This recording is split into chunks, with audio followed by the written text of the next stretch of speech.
सभी को नमस्कार। प्रिय विद्यार्थियों, हेलो हिंदी चैनल पर आपका स्वागत है। तो प्रतियोगी परीक्षाओं की तैयारी यानी जो कॉम्पिटिटिव एग्ज़ाम होते हैं, हिंदी विषय से संबंधित कोई भी कॉम्पिटिटिव एग्ज़ाम हो, चाहे वो एचटेट हो, नेट, जेआरएफ हो, आरटेट हो, तो उसके लिए मैं ये तैयारी आपको करवा रही हूँ। तो उस श्रेणी में हम रीतिकाल को पढ़ चुके हैं और उस पर आधारित जो वस्तुनिष्ठ प्रश्न बनते हैं उन पर एक वीडियो में बना चुकी हूँ, जिसमें हमने 103 प्रश्नों को पढ़ लिया था। तो आज की इस वीडियो में रीतिकाल का अध्ययन पूर्ण हो जाएगा। तो आइए हम शुरू करते हैं। 104 नंबर का जो प्रश्न है वो आपके सामने है। चंडी चरित्र ये किसकी रचना है? तो ए आंसर ठीक है, गुरु गोविंद सिंह के द्वारा लिखी गई रचना है ये चंडी चरित्र। सिखों के दशम ग्रंथ में गुरु गोविंद सिंह की कितनी रचनाएं संकलित हैं? तो 16 रचनाएं संकलित हैं। बी आंसर इसका सही होगा। गुरु गोविंद सिंह की किस रचना में श्रृंगार रस का भी रंग है? तो सी ऑप्शन इसका सही है। 24 अवतार उनकी रचना में श्रृंगार रस का भी रंग है। विष्णु विलास ये किसकी रचना है? विष्णु विलास लाल कवि के द्वारा लिखी गई रचना है। डी आंसर इसका सही है। 108वां प्रश्न देखिए। विनय शतक के रचयिता पूछा हुआ है यहाँ पर। तो विनय शतक जो है वो तोष कवि ने लिखा था। ए ऑप्शन इसका सही है। छत्रसाल दशक ये किसकी रचना है? तो छत्रसाल दशक भूषण की रचना है। बी आंसर सही है। व्यंग्यार्थ कौमुदी के रचनाकार कौन हैं? व्यंग्यार्थ कौमुदी प्रताप शाही के द्वारा लिखी गई थी। तो सी ऑप्शन इसका सही है। 111वां प्रश्न। हिंदी में सतसई परंपरा की सबसे पहली कृति कौन सी मानी गई है? तो सतसई परंपरा में ये सारे ही सतसई के ग्रंथ हैं। तो हित तरंगिणी जो है ए ऑप्शन सही है। हित तरंगिणी ये सतसई परंपरा की सबसे पहली कृति है। आर्या सप्तशती ये किसकी रचना है? आर्या सप्तशती जो है इनमें से गोवर्धन के द्वारा लिखी गई है। बी ऑप्शन सही है। आर्या सप्तशती गोवर्धन की रचना है।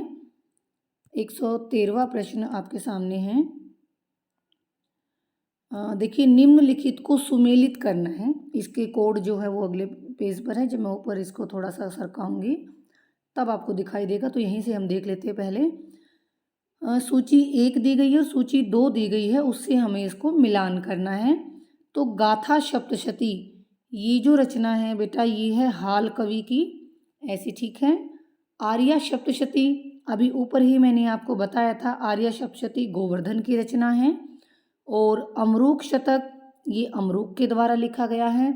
और हित तरंगिणी ये कृपाराम के द्वारा लिखा गया है। तो ऐसे इसका मिलान कूट जो नीचे दिया होगा वो हम देख लेंगे। ए का दूसरा है। तो एक बार नीचे देखते हैं।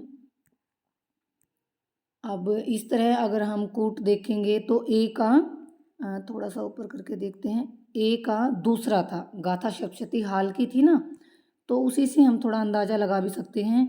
ए का दूसरा ये देखिए, ए का दूसरा ऑप्शन जो है वो केवल सी ऑप्शन में ठीक है।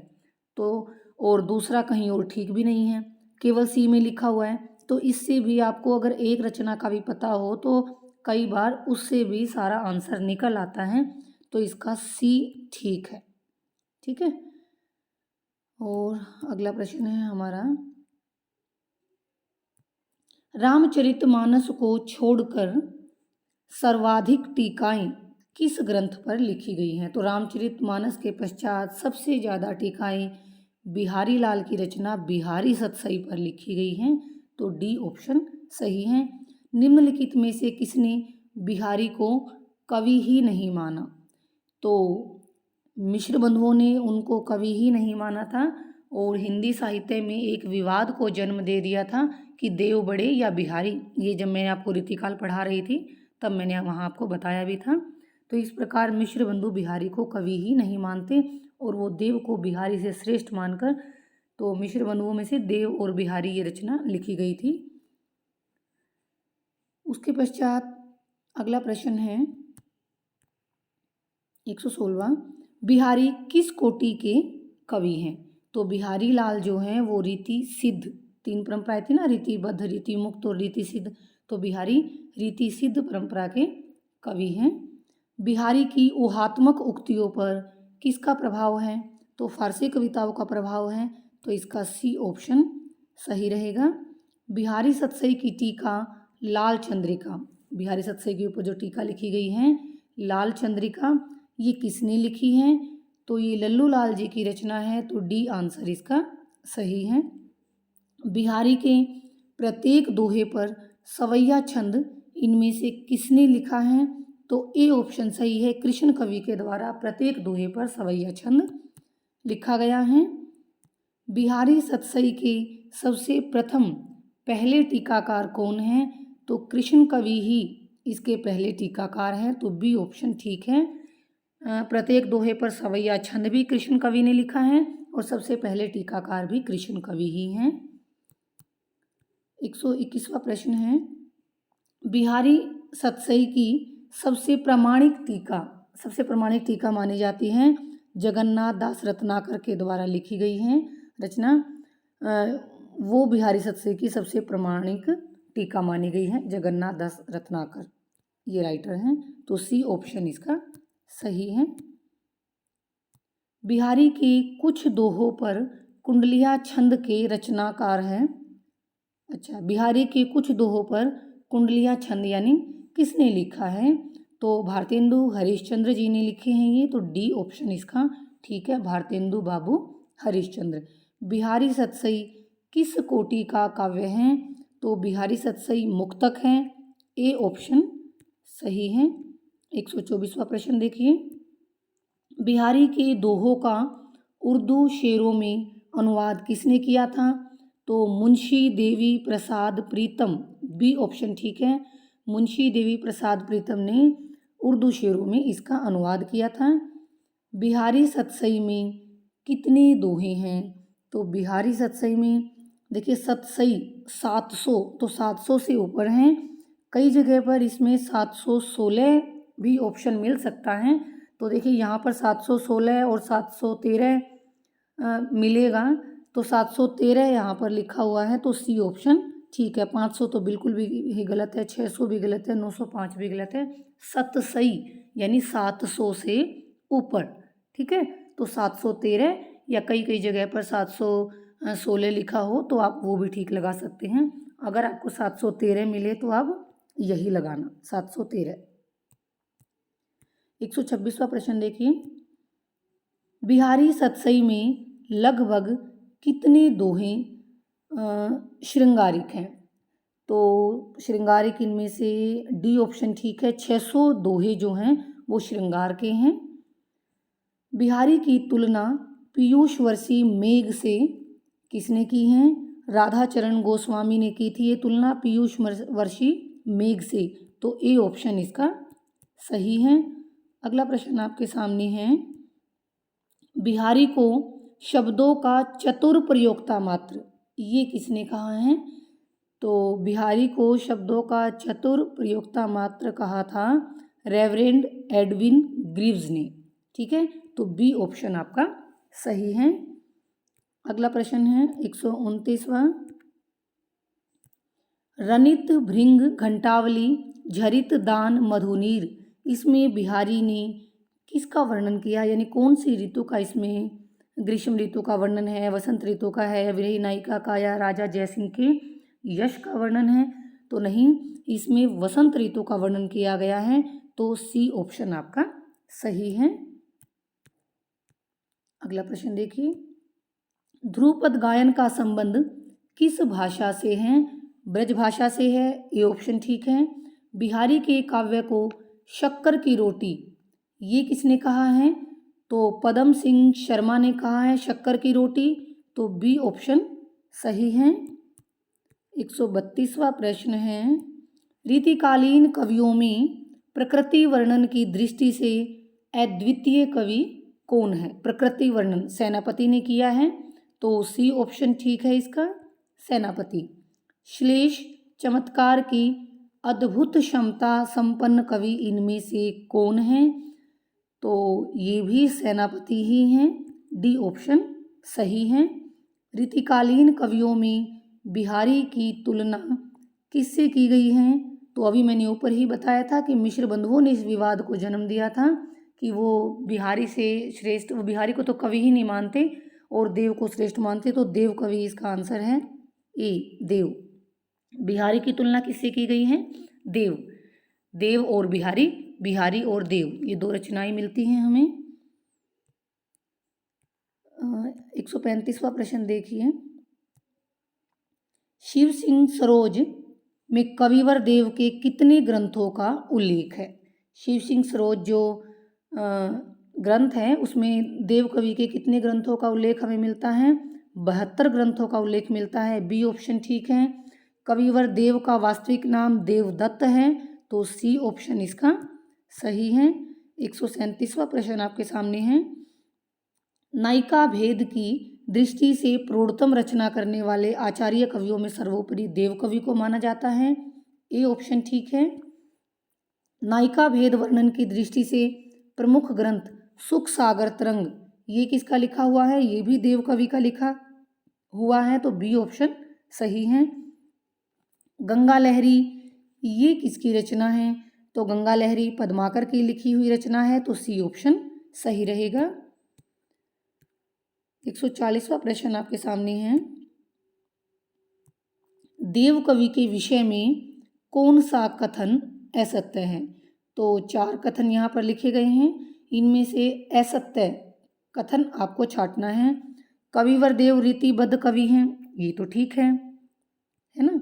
ये अनेक आश्रयदाताओं के आश्रय में रहे, ये भी उचित है, क्योंकि देव कवि को कोई अच्छा आश्रयदाता थोड़ा नहीं मिल पाया जहाँ पर ये टिक कर रह पाते, तो सबसे ज़्यादा आश्रय दाता देव कवि के ही हैं। अनेक आश्रयदाताओं के आश्रय में रहेगी। इनके 20 से अधिक ग्रंथ प्रकाशित हुए हैं, तो ये भी सही है। इन्होंने नायिका भेद का वर्णन नहीं किया, ठीक है। तो फिर तीनों सही हैं, तो डी आंसर ही ठीक रहेगा इसका। तो डी आंसर ठीक है, इन्होंने नायिका भेद का वर्णन नहीं किया, क्योंकि देखिए नायिका भेद की प्रौढ़तम रचना करने वाले आचार्यों में हमने अभी ऊपर ही पढ़ा था कि नायिका भेद की जो सबसे प्रौढ़तम रचना करने वाले आचार्य हैं उनमें देव कवि का नाम सबसे ऊपर है, ठीक है। तो जब नायिका भेद में इतनी प्रौढ़तम रचना लिखी है तो नायिका भेद का वर्णन नहीं किया, ये कैसे पॉसिबल हो सकता? नहीं ना। तो डी आंसर इसका ठीक है, मतलब असत्य है। आपको तो ठीक ही कहना है ये। 141वां प्रश्न देखिए। देव कवि ने सबसे पहले किस ग्रंथ की रचना की थी? ये चारों ग्रंथ लिखे हुए हैं, इनमें से सबसे पहले देव कवि ने भाव विलास लिखा था। 142वां प्रश्न है आपका। कौन सा कारण देव को अधिक प्रभावशाली आचार्य बनने से रोकता है? चमत्कार प्रदर्शन भी हम नहीं कह सकते, तो इसका सीधा सीधा बता देती हूँ आपको, बी ऑप्शन ठीक है। काव्य शास्त्रीय मत विवेचन में विरोधाभास, काव्य शास्त्र के प्रति जो मत दिया है उसमें विरोधाभास है, उसके कारण, क्योंकि चमत्कार प्रदर्शन तो है ही, परंपरागत मान्यताओं का समर्थन भी करते हैं, विषय की विविधता भी है, तो बी ऑप्शन आपका आंसर ठीक रहेगा। काव्य शास्त्रीय मत विवेचन में विरोधाभास, जो इन्होंने काव्य शास्त्रीय का सिद्धांत या मत अपने विचार प्रस्तुत किए हैं उसमें विरोधाभास दिखाई देता है, तो इस कारण ये आंसर इसका सही है। 143वां प्रश्न आपके सामने है। साहित्यानंद ये किसकी रचना है? तो साहित्यानंद गवाल कवि ने लिखी थी, सी ऑप्शन सही है। 144वां प्रश्न है। रीतिकालीन काव्यांग निरूपण के अंतर्गत सर्वाधिक ग्रंथ हैं। सबसे ज़्यादा ग्रंथ इसमें छंद, गुण, शब्द शक्ति, रस विवेचन, तो रस के ऊपर सबसे ज़्यादा ग्रंथ लिखे गए हैं। ये काव्यांग काव्य के अंग हैं, भी छंद के ऊपर लिख दिया, गुण के ऊपर लिख दिया, शब्द शक्तियों के ऊपर, अलंकारों के ऊपर, तो रीति काल में सबसे ज़्यादा ग्रंथ किस पर लिखे गए हैं? रस विवेचन पर लिखे गए हैं। डी ऑप्शन सही है। रसनिधि का वास्तविक नाम क्या था? तो रसनिधि का वास्तविक नाम पृथ्वी सिंह था। ए ऑप्शन आपका सही है। रत्न हजारा, इसके रचनाकार कौन है? रतन हजारा जो है वो रसनिधि की रचना है। बी ऑप्शन ठीक है। रीति सिद्ध काव्यधारा के अंतिम कवि के रूप में इनमें से कौन विख्यात हैं? तो रीति सिद्ध काव्यधारा के अंतिम कवि द्विजदेव हैं। तो सी ऑप्शन सही है। आलमकृत माधवानल काम कंदला, आलम की रचना है माधवानल काम कंदला। ये कौन सी भाषा में लिखी गई है? ये अवधी भाषा में लिखी गई है। डी ऑप्शन सही है। 149वां प्रश्न है, खंड काव्य श्याम स्नेही, श्याम स्नेही जो खंड काव्य है वो किसके द्वारा लिखा गया है? ये आलम के द्वारा लिखा गया था। ए ऑप्शन सही है। इश्कनामा, जिसको बिरही सुभान दंपत्ति विलास इसके नाम से भी जानते हैं इश्कनामा को, तो इश्कनामा किसकी रचना है? इश्कनामा बोधा की रचना है। बी ऑप्शन सही है। बोधाकृत विरह वारिश किस प्रकार की रचना है? इश्कनामा भी बोधा की है और विरह वारिश ये भी बोधा की है। तो ये किस प्रकार की है? ये एक प्रबंध काव्य है विरह वारिश। तो सी ऑप्शन आपका सही रहेगा, प्रबंध काव्य है। 152वां प्रश्न आपका है, बोधा के काव्य की प्रेरक शक्ति, ठीक है, बोधा को काव्य लिखने के लिए जो प्रेरणा मिली या उसकी प्रेरक शक्ति इनमें से कौन है?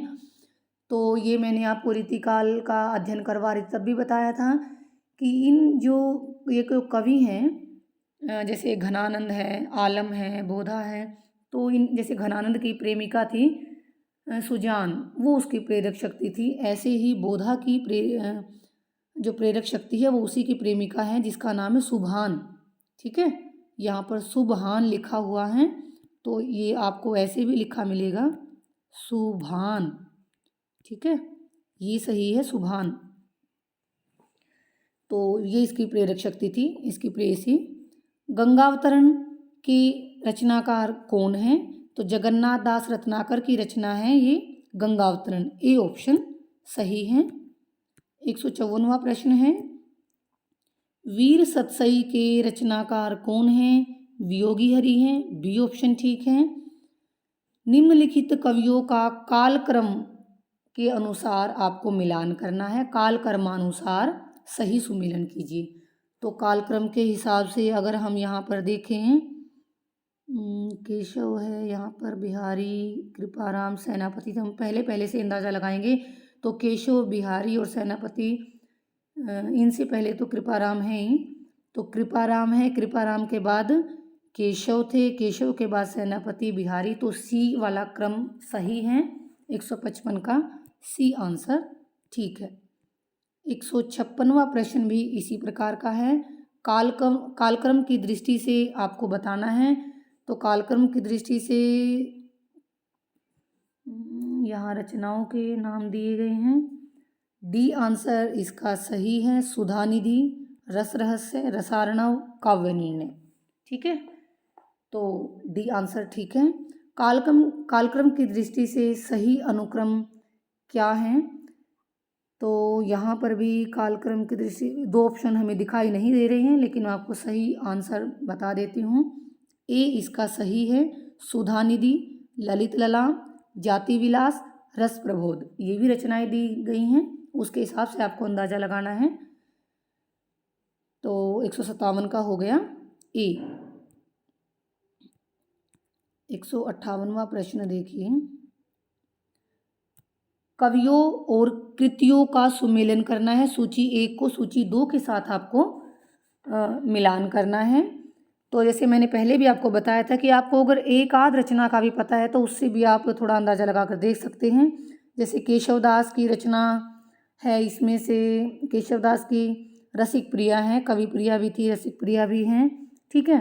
अब ए का दूसरा ठीक है, ठीक है, तो हम इसी से थोड़ा कूट को मिलाने का प्रयास करेंगे। ए का दूसरा ठीक था ना, तो ए का दूसरा यहाँ पर है और ए वाली लाइन में दूसरा ऑप्शन कहीं पर ठीक ही नहीं है, केवल बी में ठीक है। तो उस एक से भी हमें अपना सही उत्तर मिल गया, तो बी आंसर आपका सही रहेगा। ठीक है। उसके बाद अगला प्रश्न है 159वां। ये भी इसी तरह का प्रश्न है। सूची 1 का सूची 2 से मिलान करना है। यहाँ भी हम देख सकते हैं, अगर इन चारों में से कोई एक भी आपको पता, मान लो आपको वीर सतसाई का पता नहीं है, इसके रचनाकार कौन है, बिहारी रत्नाकर का आपको पता है, इसके रचनाकार कौन है। जैसे बिहारी रत्नाकर जो पुस्तक है वो जगन्नाथ दास रत्नाकर के द्वारा लिखी गई थी, तो बी का तीसरा ठीक है, हमें एक ऑप्शन मिल गया बी का तीसरा। अब हम इसके कूट में चेक करेंगे, बी का तीसरा किस लाइन में है, ये रहा बी का तीसरा। केवल सी वाले में बी का तीसरा दिया हुआ है, बाकी और कहीं है ही नहीं, तो यहाँ से हमें आंसर मिल गया, तो सी ऑप्शन इसका सही है। इस तरह से आप करने का प्रयास कीजिएगा। एक रचना हो गई, अगर एक से नहीं मिलता तो फिर आपको दूसरी भी आती होगी, दूसरे से मिलान करें, दो में तो मोस्टली मिल ही जाता है।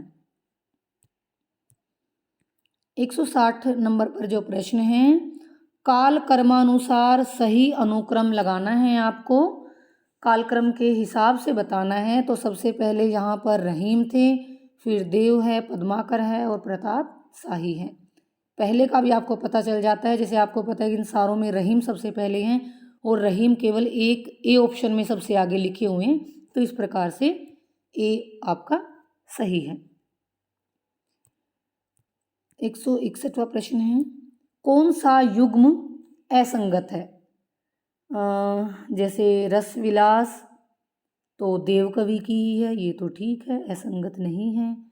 व्यंग्यार्थ कौमुदी पद्माकर की, ये नहीं है, कि हमने पीछे ये भी पढ़ा था। व्यंग्यार्थ ये पद्माकर की रचना नहीं, व्यंग्यार्थ कौमुदी किसकी रचना है, प्रताप शाही की रचना पढ़ी थी हमने पीछे। व्यंग्यार्थ कौमुदी पर प्रताप शाही की है, पद्माकर की नहीं है, तो इसीलिए हमारा आंसर हमें मिल गया, बी ऑप्शन इसका सही आंसर है। श्रृंगार निर्णय भी भिखारीदास ने लिखा है, रसराज भी मतीराम ने लिखा है, बस व्यंग्यार्थ कौमुदी प्रताप शाही ने लिखा है और यहाँ पर पद्माकर दिया हुआ है, तो आपका बी आंसर ठीक है इसमें।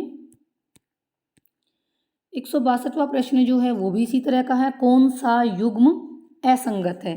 देखिए, भाषा भूषण जो है ये जसवंत सिंह ने ही लिखा है, ललित ललाम ये मतीराम ने ही लिखा है, ठीक है। कवि कुल कंठाभरण भूषण ने नहीं लिखा है, बिल्कुल भी नहीं, क्योंकि कवि कुल कंठाभरण ये दूल्हे कवि की रचना है, तो यहाँ से हमें पता चल गया कि ये युग्म असंगत है, तो हमारा आंसर हो गया सी। 163वां प्रश्न भी ऐसा ही है, कौन सा युग्म असंगत है। छंदमाला जो है केशवदास की ही है, ठीक है। छंदसार भी मतीराम का है, वृत्त विचार सुखदेव का है। छंदोर्णव पिंगल ये वृंद कवि का दिया गया है, वृंद कवि ने रचना नहीं लिखी थी। छंदोर्णव पिंगल जो है वो भिखारी दास के द्वारा लिखा गया है, तो इसीलिए आपका डी ऑप्शन ठीक रहेगा, ये युग्म असंगत है। 164वां प्रश्न देखिए, ये भी असंगत छांटना है आपको। रसिक प्रिया केशवदास की है, हम जानते हैं, और पहले इसने लिखा हुआ है बोधा कवि की, तो पहले ही हमें आंसर मिल गया, ए ऑप्शन आपका सही है। 165वां सुमेलित करना है। काव्य कल्प द्रुम ये जो रचना है बेटा, ये सेनापति के द्वारा लिखी गई है, तो पहले का दूसरा हम एक बार इसी से ढूंढने का प्रयास करेंगे। पहले ए का दूसरा ठीक है और ए का दूसरा केवल इसमें है, बी ऑप्शन में ठीक है, तो बी ऑप्शन आपका सही रहेगा। इस तरह आपको छांटना मैं कई बार बता चुकी हूँ और ये सारी रचनाएं मैं आपको बता देती हूँ। वैसे काव्य कल्पद्रुम सेनापति की रचना है और जो सतसई की टीका ये कृष्ण कवि की रचना है। रतन हजारा ये रसनिधि ने लिखी थी और श्रृंगार लतिका ये द्विजदेव ने लिखी थी, तो ये आपको ऐसे मिलान करना है। 166वां प्रश्न भी ऐसे ही सुमेलित करना है। राधा कन्हाई सुमिरन को बहानो है, ये पंक्ति भिखारी दास की है। तो ये एक मिनट, भिखारी दास की है तो इसको भिखारी दास से हम मिला देंगे। कुंदन को रंग फीको लगो, ये मतीराम जी ने कही थी, तो बी आपका मतीराम है। और दारा की ने दौर की, या रारी नहीं खजुए की, ये पंक्ति भूषण की हैं, तो सी का हम भूषण से मैच कर देंगे। बनन में बागन में बगरियो बसंत है, तो बसंत ऋतु का प्रकृति का वर्णन कहाँ पढ़ा था हमने, सेनापति के उसमें मिलता है ना सबसे ज़्यादा। तो यहाँ से भी अंदाज़ा लगा सकते हैं ये पंक्ति सेनापति की है। इस तरह से आपको ये मिलान करना है। तो कूट के हिसाब से देखें तो इसका ए ऑप्शन ठीक बनता है, ए। 167वां प्रश्न फिर ऐसे ही मिलान करना है हमें। देखी दोपहरी जेठ की, छाहो चाहती छा, छाह भी छाह को ढूंढ रही है, छाया भी छाया को ही ढूंढ रही है। ये बिहारी कवि की पंक्ति है, तो ये बिहारी कवि की हो गई। और लोगन कवित की वो खेल करी जानू है, ये ठाकुर की पंक्ति है, ये ठाकुर कवि की हो गई। अति सूधो स्नेह को मार्ग है, ये बड़ी प्रसिद्ध पंक्ति है घनानंद जी की, तो ये घनानंद की हो गई। तुलसी गंग दुओ भय सुकविन के सरदार, ये भिखारी दास जी की पंक्ति हैं, तो ये भिखारी दास की हो गई। इनका कूट आप इस तरह से मैच कर लीजिए। और मैं आपको बता भी देती हूँ, बी आंसर इसका ठीक रहेगा, बी। ठीक है।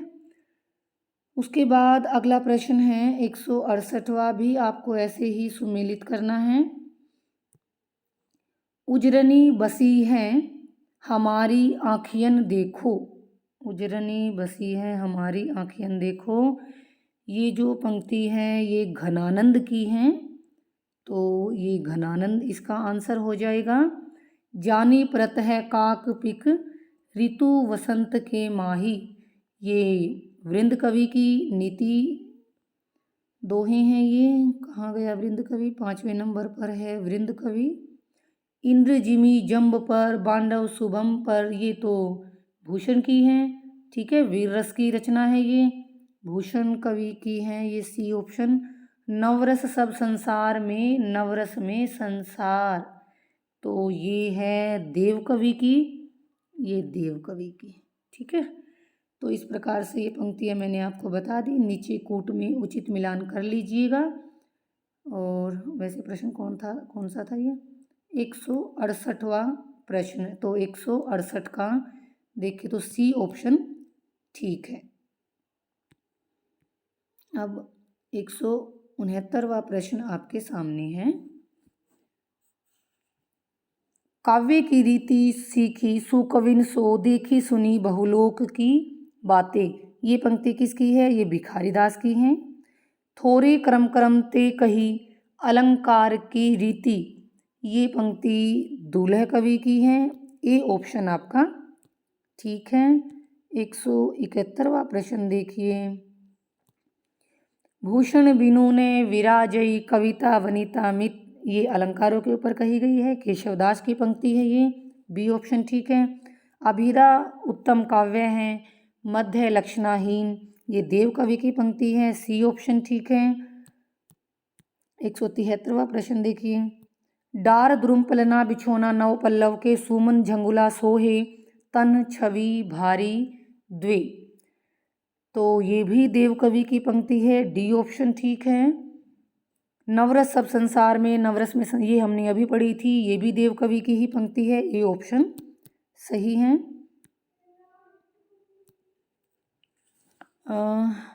वेद में बखानी तीन लोकन को ठकुरानी, ये सेनापति की है, ए ऑप्शन ठीक है। तेरे नैन मेरे मन का खिलौना, ये भी सेनापति की हैं, बी ऑप्शन ठीक है।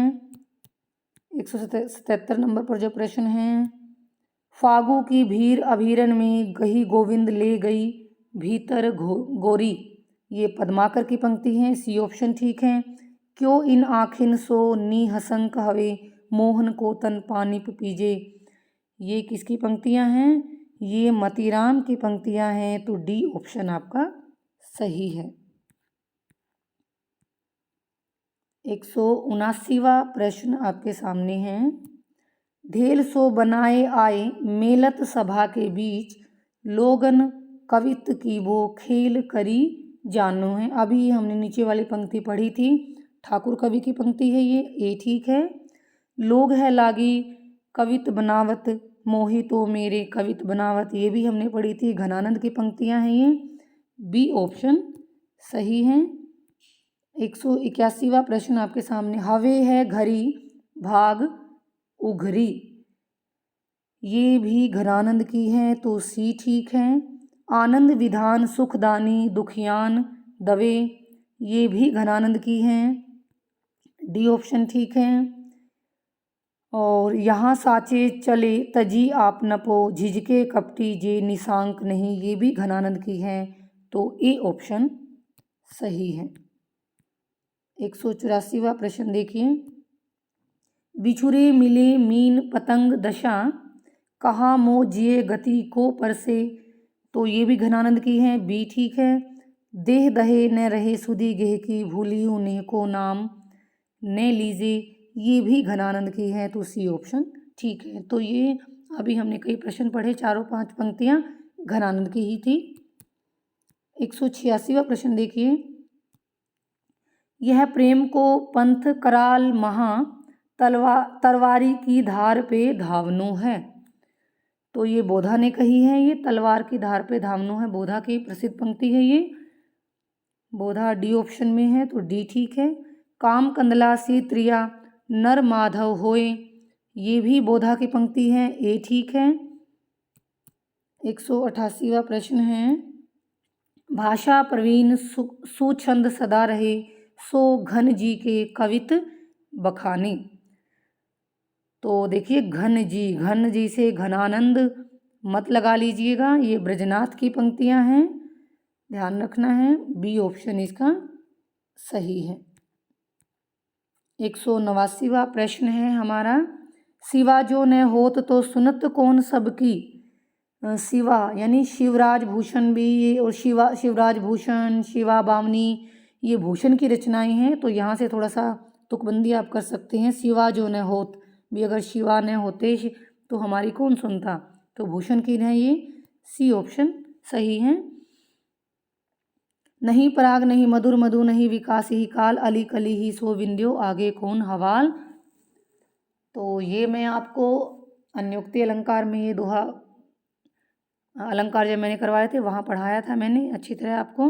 बिहारी की पंक्तियाँ हैं ये, बिहारी हमारे डी ऑप्शन में है, तो डी ऑप्शन इसका सही है। 191वां प्रश्न देखिए। गुरु कहियो नाम भजन नीको, मोही लागत राज डगर सो, ये भी ब्रजनाथ की है, ए ऑप्शन ठीक है। इत आवती चली जात उत, चली 6 सातक हाथ, तो ये नायिका के बारे में कही गई पंक्तियाँ किसकी हैं, बिहारी कवि की पंक्तियाँ हैं ये, बी ऑप्शन सही है। 193वां प्रश्न है हमारा। रस भावों के वश हैं और कविता शब्दार्थ के, ठीक है, तो ये देव कवि ने कहा था, सी ऑप्शन ठीक है। शब्दार्थ का सार काव्य है और काव्य का सार रस है, ये भी देव कवि की ही पंक्तियां हैं, डी ऑप्शन ठीक है। तो दोनों प्रश्नों के देव कवि हैं। 195 नंबर पर जो प्रश्न है। रीतिकाल का सम्यक प्रवर्तन केशवदास द्वारा भक्ति काल में ही हो गया था, तो ये उक्ति, ये कथन जो है किसके द्वारा कहा गया है, विश्वनाथ प्रसाद मिश्र के द्वारा कहा गया है, ए ऑप्शन आपका सही है। काव्य परंपरा को न मानने वाला काव्य अंधा, शब्द प्रयोग में औचित्य का प्रयोग न मानने वाला काव्य बधिर, छंद दोष से युक्त काव्य पंगु, अलंकार रहित काव्य नग्न और अर्थ रहित काव्य मृतक तुल्य है। देखिए बिल्कुल कितनी अच्छी परिभाषा बताई है इसने। तो ये आपको ध्यान रखनी है। ये पंक्तियाँ किसके द्वारा कही गई हैं? ये केशवदास के द्वारा कही गई है। आप इसे थोड़ा सा तुकबंदी ऐसे भी कर सकते हैं। केशवदास अलंकारवादी आचार्य हैं। वो तो यहाँ तक कहते हैं कि जैसे आभूषणों के बिना स्त्री सुशोभित नहीं होती, वैसे ही कविता अलंकारों के बिना सुशोभित नहीं होती। और अंतिम पंक्ति से आप ये अंदाजा लगा सकते हैं, अलंकार रहित काव्य नग्न और अर्थ रहित काव्य मृतक तुल्य है। तो केशवदास इसका आंसर है बी ऑप्शन सही है। मेरी जानकारी में बिहारी जैसी रचनाएं यूरोप की किसी भी भाषा में नहीं मिलती। तो ये डॉक्टर ग्रियर्सन ने कहा था, ये कथन सी ऑप्शन सही है। इसको थोड़ा सा छोटा कर लेते हैं। 198 नंबर पर जो प्रश्न है, किसी भी कवि का यश उसकी रचनाओं के परिमाण के हिसाब से नहीं होता, गुण के हिसाब से होता है। मुक्तक कविता में जो गुण होना चाहिए वह बिहारी के दोहों में चरम उत्कर्ष को पहुंचा है, इसमें कोई संदेह नहीं है। तो ये कथन थे आचार्य रामचंद्र शुक्ल के। तो डी ऑप्शन आपका सही है। 199वां प्रश्न है, केशव अलंकारवादी कवि हैं, ये किसने कहा? ये भी रामचंद्र शुक्ल ने कहा। ये ठीक है। और आज का अंतिम प्रश्न है, ये यानी घनानंद रस साक्षात रसमूर्ति और ब्रज भाषा के प्रधान स्तंभों में है। ये परिभाषा भी आचार्य रामचंद्र शुक्ल के द्वारा दी गई थी। तो बी आंसर सही है। तो प्रिय विद्यार्थियों, रीतिकाल पर आधारित जो वस्तुनिष्ठ प्रश्न थे वो आज पूरे होते हैं। रीतिकाल का अध्ययन हमारा समाप्त होता है। अगली वीडियो से हम आधुनिक काल को शुरू करेंगे। आज का वीडियो थोड़ा सा लंबा बन गया है, लेकिन प्रश्न ज़्यादा थे। मैं उम्मीद करती हूँ आपको समझ आई होगी। इसी के साथ आप सभी मेरे साथ जुड़े रहें, अपनी परीक्षाओं की तैयारी करते रहें। आप सभी का मुझे सुनने के लिए बहुत बहुत धन्यवाद।